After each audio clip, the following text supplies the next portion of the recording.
नमस्कार विद्यार्थी मित्रमैत्रिणींनो, आज आपण इयत्ता 10वी विषय मराठी यामधील 12वी कविता भरतवाक्य या कवितेचे कवी आहेत कवी मोरोपंत हिचा अभ्यास करणार आहोत।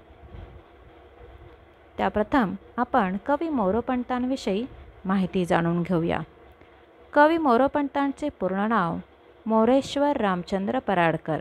यांचा जन्म 1729 साली झाला आणि त्यांचा मृत्यू 1794 साली झाला। पंडित कवी, काव्य, नाटक, व्याकरण, अलंकारादी शिकून न्याय व वेदांत यांचे अध्ययन त्यांनी केले। त्यांनी विपुल काव्यरचना केलेली आहे। 268 काव्यकृती त्यांच्या नावावर आहेत। त्यापैकी आर्य भारत, केकावली, मंत्र भागवत, मंत्र रामायण, श्रीकृष्ण विजय व हरिवंश या रचना त्यांच्या प्रसिद्ध आहेत। त्यांनी संस्कृत काव्यरचनाही केली आहे। त्यांचे समग्र वाङ्मय कविवर्य मोरोपंतांचे समग्र ग्रंथ खंड 1 ते 12 यामध्ये संग्रहित करण्यात आलेले आहेत। आपण जी कविता बघणार आहोत त्या कवितेमध्ये मोरोपंतांनी या रचनेत सज्जन माणसांच्या सहवासाचे व सद्विचारांचे श्रवणाचे महत्त्व याकडे लक्ष वेधले आहे। खोटा अभिमान बाळगायचा नाही। भक्ती मार्गाकडे वळताना कोणत्याही मोहाला आपण बळी पडायचे नाही असे आवाहन त्यांनी यात केले आहे। सत्कर्मात व सज्जनांच्या सहवासात राहण्याची शिकवण या पद्यरचनेतून त्यांनी आपल्याला दिलेली आहे।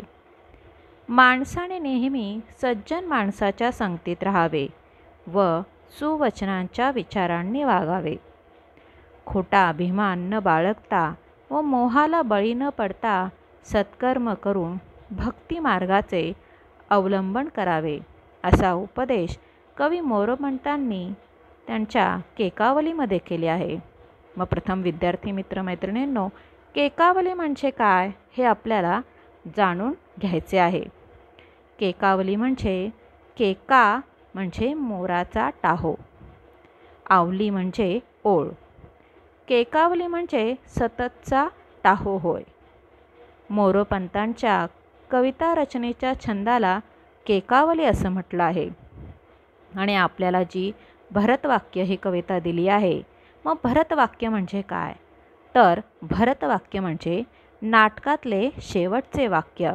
आणि इथे केकावली या ग्रंथाच्या उपसंहारा म्हणजे शेवटमधील शेवटची पद्यरचना आहे।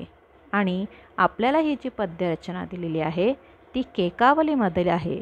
आणि केकावलीमध्ये का म्हटलं आहे त्याला? कारण की ते नाटकातील शेवटचं वाक्य आहे, म्हणून त्याला भरतवाक्य असे म्हटलं आहे। तर विद्यार्थी मित्रमैत्रिणींनो, आता आपण आपल्या कविता समजून घेण्याला सुरुवात करूया। कवितेमध्ये एकूण 3च कडवी आहेत आणि अतिशय प्रसिद्ध अशी ही मोरोपंतांची कविता आहे। सुसंगती सदा घडो, सुजन वाक्य कानी पडो, कलंकमतीचा झडो, विषय सर्वथा नावडो, संदघ्री कमळी दडो, मुरडिता हटाणे अडो, वियोग घडता रडो, मन भवत चरित्री जडो। विद्यार्थी मित्रमैत्रिणींनो, तुम्हाला स्लाईडवर त्या 4 ओळींमध्ये जे काही समजण्यात थोडेफार अवघड असणारे जे शब्द आहेत त्या शब्दांचा अर्थ दिला आहे। सुसंगती म्हणजे चांगल्या माणसांची संगत, सदा म्हणजे नेहमी, सुजन वाक्य म्हणजे सुवचन, सुविचार, कारणी म्हणजे कानावर, श्रवणी, कलंक म्हणजे डाक, कुविचार, मती, बुद्धी, प्रज्ञा, झडो झडून जाऊ दे, निघून जाऊ दे, विषय, मोह, कामवासना, सर्वथा पूर्णपणे, नावडो म्हणजे न आवडणे, संदघ्री म्हणजे सज्जनांचे पाय, कमळी म्हणजे कमळ फुलात, दडो लपावा, मुरडिता मागे वळताना हटाणे आग्रहाणे, हट्टाणे अडकून राहो, वियोग म्हणजे विरह, भवचरित्री म्हणजे संसार धर्म, भक्तिमार्ग परमार्थ. या कवितेचा या 4 ओळींचा अर्थ असा आहे की चारित्र्य संपन्न होण्यासाठी संसारी जनांना मोलाचा उपदेश करताना कवी मोरोपंत असे म्हणतात, नेहमी सज्जन माणसांची मैत्री आपण निर्माण केली पाहिजे, म्हणजे सज्जन माणसांशी मैत्री आपली झाली पाहिजे, म्हणजे जडली पाहिजे. सुविचार सुवचने कानावर आपली पडली पाहिजेत. जेव्हा मनुष्य सज्जन माणसांच्या संगतीत असतो ना, तेव्हा त्याच्या कानावर चांगले विचार सुवचन पडत असतात. बुद्धीतील वाईट विचार झोडून बुद्धी शुद्ध व्हावी. आणि अशा सज्जन माणसांच्या जेव्हा आपण संपर्कात येतो तेव्हा आपल्या बुद्धीतील आपले जे काही वाईट विचार आहेत ते वाईट विचारसुद्धा शुद्ध होतील. विवेकी व्हावी म्हणजे चांगले सत्सत विचार आपल्या मनामध्ये निर्माण होतील. कामवासनेविषयी संपूर्णतः नावड निर्माण व्हावी.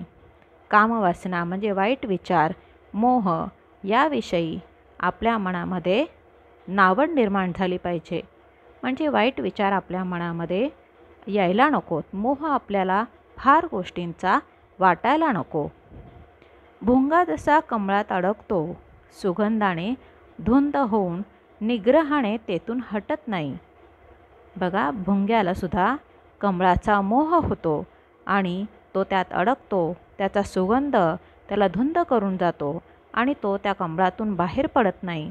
जर कमळाचा विरह झाला तर तो रडतो. त्याचप्रमाणे कमळातील मधुसेवन करणाऱ्या भुंग्याप्रमाणे मन सज्जनांच्या पायी गुंतो. म्हणजे त्याचप्रमाणे आपले मनसुद्धा भुंग्यासारखे असले पाहिजे आणि ते सज्जनांच्या पायी गुंतले पाहिजे. आपले मन भक्तिमार्गात भवचरित्रात परमार्थात जडून राहू दे. आणि कवी मोरोपंत म्हणतात की आपले मनसुद्धा असे भक्तिमार्गामध्ये भवचरित्रामध्ये परमार्थामध्ये सतत गुंतून राहिले पाहिजे.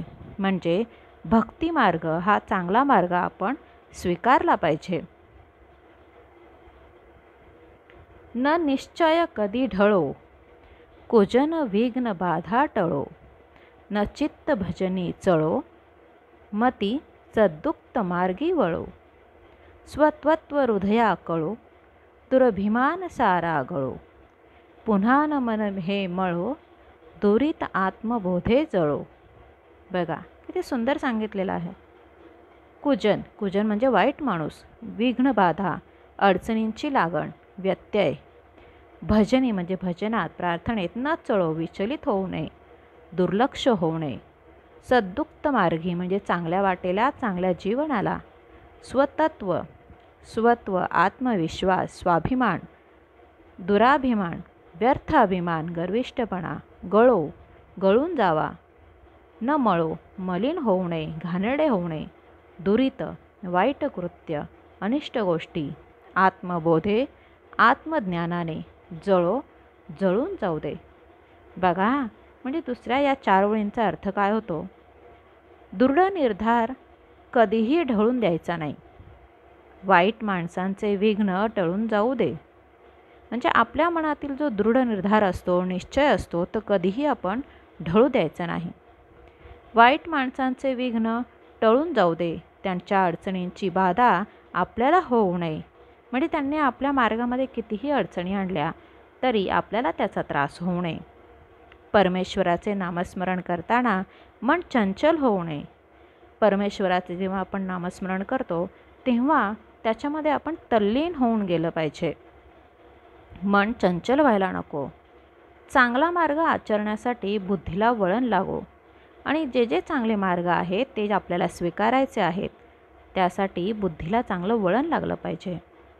स्वतःचे स्वत्व हृदयाला कळू दे.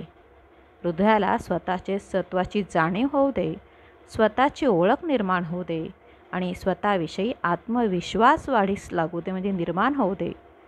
दुराभिमान व्यर्थ अभिमान गर्विष्ठपणा सर्व काही गळून जाऊ दे. मन कधीही वाईट विचारांनी मलिन व्हायला नको, घाण व्हायला नको, किंवा घाणेरडे व्हायला नको. आत्मज्ञानामध्ये सर्व अनिष्ट दोरीत भस्मसात होऊ दे. म्हणजे आपले मन कसे असले पाहिजे?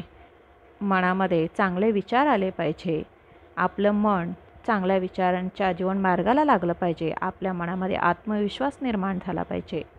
व्यर्थ अभिमान कशाचाही आपल्या मनाला नको. मनामध्ये कोणतेही वाईट विचार यायला नको. अशा प्रकारे छान मनाविषयी मन कसे असले पाहिजे हे आपल्याला कवी मोरोपंतांनी या दुसऱ्या कडव्यामध्ये सांगितलेलं आहे. मुखी हरी वसो तुझी कुशलधाम नामावली, क्षणात पुरविल जी सकल कामना मावली. कृपा करीशी तू जगत्रय निवास दासावरी, तशी प्रकट हे निजाश्रित जना सदा सावरी.